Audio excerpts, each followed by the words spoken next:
ভাইকে চেয়ারম্যান হিসেবে দেখতে চাই। যে ভাই লেখুক, বিএনপির কেউ যেন এমন কোনো কথা না লেখে। আমরা কোনো ভাইকেই সংসদ নির্বাচনের আগে স্থানীয় সরকার নির্বাচনে দেখতে চাই না। আজকে খুন, ডাকাতি, ছিনতাই, লুটপাট অনেক বেড়ে গেছে। কারা করছে এটা আপনারা জানেন। যারা বলে যে দিনের বেলায় যদি আমরা হাঁটতে না পারি, রাতের বেলায় আমরা কাউকে ঘুমোতে দেব না। কারা বলেছিল এই কথা? সেই দূর থেকে ভারতে বসে বসে আওয়ামী লীগের এই দালাল চক্র, আওয়ামী লীগের এই তথাকথিত নেতৃবৃন্দ যারা এই দেশকে লুট করেছে, এই দেশে মানুষকে খুন করেছে, এই দেশের সর্বনাশ করে ভারতে বসে আছে, ওরা ওই দেশে বসে বসে চক্রান্ত করছে কিভাবে এই দেশটাকে অশান্ত করা যায়। এখন এই দেশকে অশান্ত করেন আর যাই করেন, এই দেশে মানুষের মনের যে শক্তি, এইটা কখনো আপনারা ভাঙতে পারবেন না। 17 বছর রাস্তায় আন্দোলন করেছে নির্বাচনের জন্য। আর নির্বাচন কি জন্য? নির্বাচনকে আমি প্রধানমন্ত্রী হব, আমরা তার একটা প্রধানমন্ত্রী বানাবো, সেটা আমরা চাই। আমরা বলি না, আমরা বলি নির্বাচন হবে, ভোট হবে, লোকেরা ভোট দেবে, যাকে ভোট দেবে সেই প্রধানমন্ত্রী হবে, যাকে ভোট দেবে সেই সরকার গঠন করবে। বিএনপিকে করতে হবে এমন কথা আমরা বলি না। এই নারায়ণগঞ্জে অনেক কুলাঙ্গার আছে, অনেক কুলাঙ্গার আছে যারা আজকে ঘরে বসে আছে এবং ভারতের সঙ্গে কথা বলে এই নারায়ণগঞ্জকে অস্থির করার চেষ্টা করতেছে। তাদেরকে কেউ গ্রেপ্তার করছে না। এই সরকারের এই সমস্ত দিকে নজর দেওয়া উচিত। সংস্কার যা করার করেন, কিন্তু পাশাপাশি আপনাদের হিতৈষী হিসেবে আমাদের এই বুদ্ধিটা আপনাদের দেওয়া দরকার। দিয়ে গেলাম আজকে, ফ্রিতে দিলাম, ফ্রি পয়সা লাগবে না। স্থানীয় সরকার নির্বাচন নিয়ে কথা হচ্ছে, তাই না? আমাদের অনেক মানুষ গ্রামে গঞ্জে দেখলাম, ওই দিন কোথাও জেনে গেছিলাম যে অমুক ভাইকে চেয়ারম্যান হিসেবে দেখতে চাই। যে ভাই লেখুক, বিএনপির কেউ যেন এমন কোনো কথা না লেখে।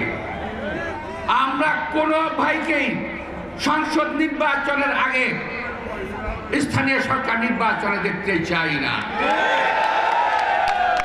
সংসদ নির্বাচনের আগে বাংলাদেশে অন্য কোন নির্বাচন নয়। 17 বছর রাজপথে লড়াই করেছি, আমাদের 5,000 নেতা জীবন দিয়েছে, হাজার হাজার কর্মী আহত অবস্থায় আছে। আমার মতো লোক আমি 13 বার জেল খেটেছি এবং এই মঞ্চে যারা আছে সবাই মামলা খেয়েছে কম বেশি। এইটা স্থানীয় সরকার নির্বাচনের জন্য নয়, এটা সংসদ নির্বাচনের জন্য। এখন এই যে স্থানীয় নির্বাচন কথা বলা হচ্ছে, যারা বলছে তাদের উদ্দেশ্যে বলতে চাই, আপনাদের উদ্দেশ্য দুর্বিসন্ধমূলক, আপনাদের উদ্দেশ্য ষড়যন্ত্রমূলক। কোন পরিস্থিতিতেই দেশের মঙ্গলের জন্য এটা আপনারা চান না।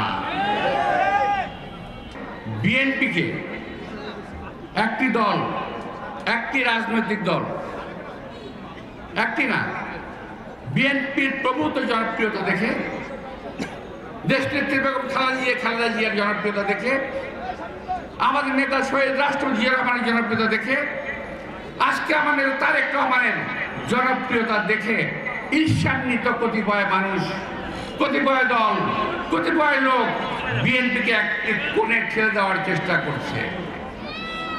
তারা বিএনপিকে আওয়ামী লীগের দিকে ঠেলে দেওয়ার চেষ্টা করছে, বিএনপিকে ভারতের দালাল হিসেবে আখ্যায়িত করার চেষ্টা করছে। তাদের উদ্দেশ্যে বলতে চাই, আপনাদের মনে রাখতে হবে, আমাদের বিএনপি কখনোই ভারতের তাবেদারি করে নাই। যদি তাবেদারি করত, শহীদ রাষ্ট্রপতি জিয়া রহমান আজও অবধি জীবিত থাকতো, উনি মারা যেতেন না।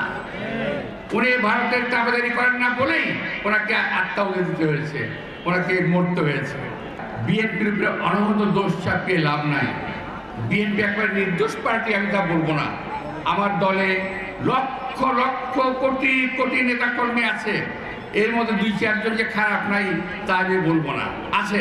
আমি আব্বাস কথা দিচ্ছি, এরা কখনো বিএনপিতে থাকতে পারবে না। বিএনপিতে অসৎ এবং অসভ্য লোকের কোনো জায়গা নাই। ওই জায়গা আওয়ামী লীগে আছে, বিএনপিতে নাই। থাকতাম, কখন পুলিশ আসে, কখন ধরে নিয়ে যায়।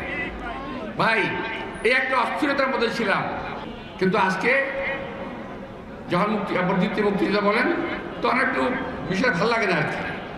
দ্বিতীয় স্বাধীনতা নয়, আমরা বাংলাদেশকে পরপর 2 বার স্বৈরাচার মুক্ত করেছি। একবার এরশাদকে মুক্ত করেছি 90 সালে দেশনেত্রী বেগম খালেদা জিয়ার নেতৃত্বে। আবার 17 বছর আন্দোলনের পর ছাত্র জনতার আন্দোলনে আমরা হাসিনার মুক্ত, খুনি হাসিনা মুক্ত একটি বাংলাদেশ পেয়েছি। এটা বলতে পারেন, এটা আমি স্বীকার করব। কিন্তু দ্বিতীয় স্বাধীনতার কথাটা বলবেন না দয়া করে। এতে মুক্তিযুদ্ধের অবমাননা হয়, মুক্তিযুদ্ধের অবমাননা করা হয়।